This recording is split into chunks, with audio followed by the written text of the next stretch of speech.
Right, let's go.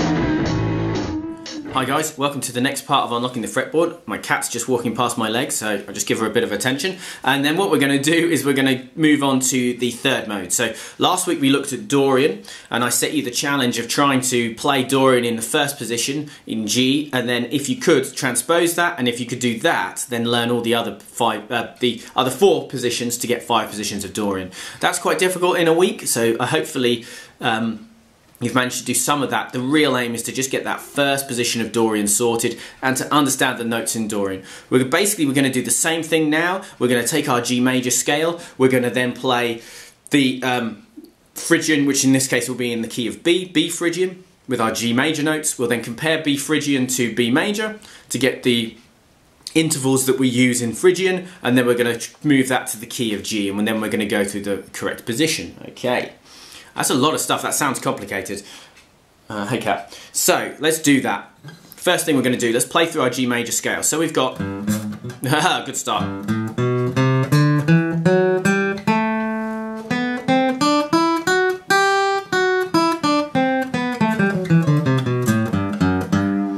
So now we move to the third mode. So we need to move to the third note and start the same scale but from there.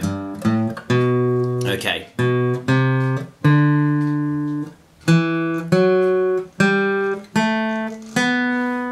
Okay, so there's a B to B. That's just one octave of the scale. So, first thing we've got is a B note. So it's B Phrygian is what we're going to be playing through.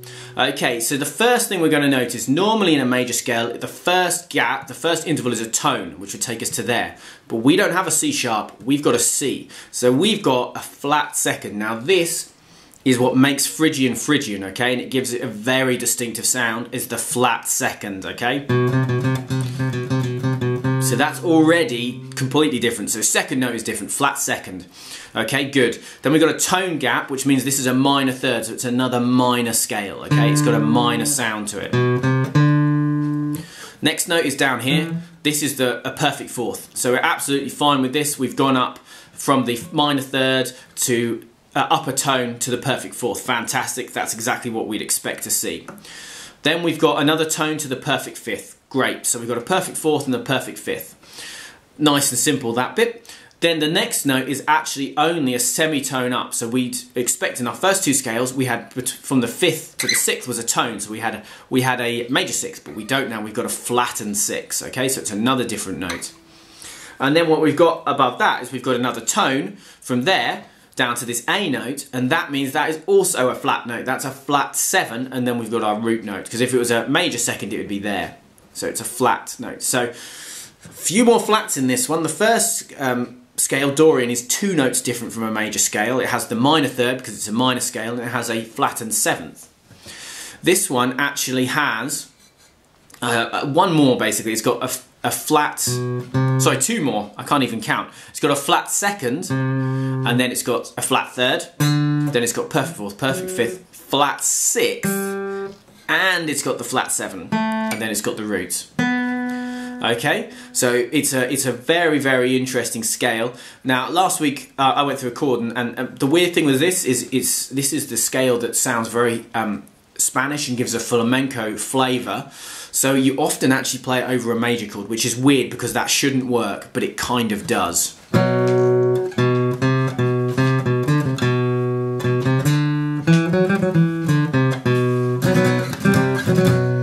Okay, oh, my cat's destroying something over there. Cat, stop destroying that. So that's basically B Phrygian, and now those are the intervals we've got. We've got a flat second, a flat third, a flat 6th, and a flat 7th, okay?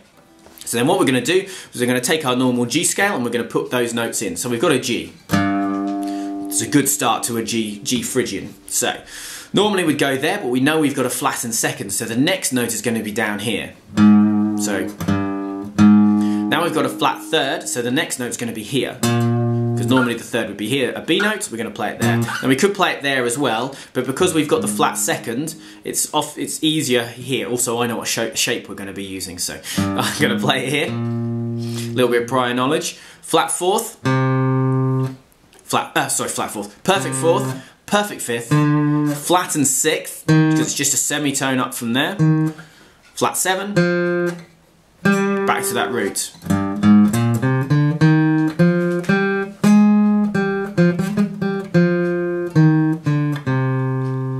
Yeah?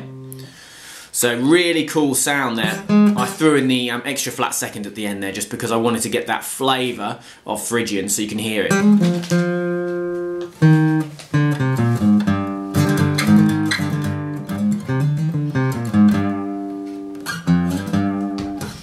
So that is the Phrygian mode. So let's, if you've been paying attention, you'll know that last time we used position 2 as position 1 for the Dorian. So you can probably guess, if you haven't already recognised it, yes, it's position 3. So what is normally position 3, we're now going to use as position 1, okay? And this is this position.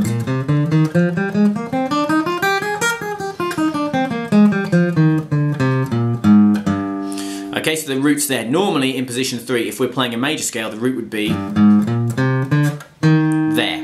So this is E flat major is effectively the key we're playing in, but we're going to start on the G note. So that's Phrygian, okay? Same challenge as next time. Can you learn that first position of Phrygian, which in this case is 3rd position of the major scale? Can you then learn to transpose it to different keys? And then can you fill in the other positions? So as before, position 3 is now position 1, so with the root note on the E string. With the root note on the D string, it would now be position 4, okay? So position 4 would be, that's always a clue because you've always got those first 2 notes there. All that stuff. I've gone off the camera, but you get the idea. So position 3 is position 1, position 4 is position 2. Position 3 of Phrygian is the same shape as position 5 of the major scale. Position 4, okay, of Phrygian is the same as position 1 of the major scale, and then position 5 of the Phrygian will be position 2 of the major scale. So the parent key is E flat. So if you are struggling, try and play all of the shapes in E flat major, and then instead of starting on the E flat, just start on the G note. So that some people find that easier to think of it that way. I actually do. That's kind of why I mention it, is because often if I'm thinking, okay, I want to play G Phrygian, you know, when I was learning them, I'd often think, well, what's the parent scale? Okay, it's E flat. Well, I know my I can play my major shapes easily, so all I'm going to do is play through that a couple of times, and then instead of starting on the E flat, I'm going to just start on there. And that's how I started to learn the shapes. So that's it. That's Phrygian for you, basically. It's the one that sounds very flamenco. It's got the flat 2nd, which is the very, very interesting note. It's also got a flat 3rd, a flat 6th, and a flat 7th, okay? Next time we will look at Lydian, because that is the 4th mode. Please like, comment, share, subscribe, all of those cool things. It really, really helps. And I will see you next time for Lydian, position 4? No, 4th mode of the major scale. Bye-bye.